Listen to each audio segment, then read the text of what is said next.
Masjid Baitul Abidin di Desa Cotjrat, Kota Juang Biren dibangun tahun 2011 lalu dengan semangat gotong royong warga dua desa, yaitu Cotjrat dan Desa Cot Putih, hingga kini belum rampung. Ketua Panitia Pembangunan Masjid Tengku M. Yusuf Ahmad, 65 tahun, mengatakan peletakan batu pertama dilakukan Tengku Muhammad Amin bin Mahmud atau lebih dikenal dengan panggilan Abu Tumin pada 5 Januari 2011.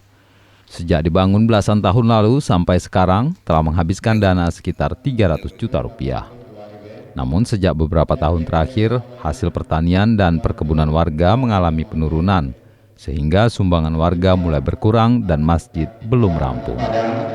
Melalui Tengku Rijal Alun,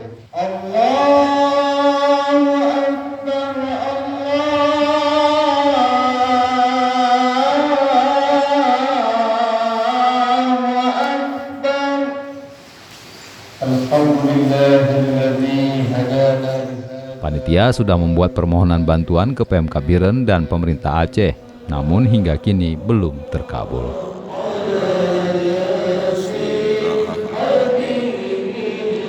Masjid Baitul Abidinnya terdiri mulai dari tahun 2011 dengan gerak kesepakatan kedua buah kampungnya dengan swadaya masyarakat. Kampung Cotjrat dengan Cot Putih. Dari Biren Yusmandin Idris, Serambion TV.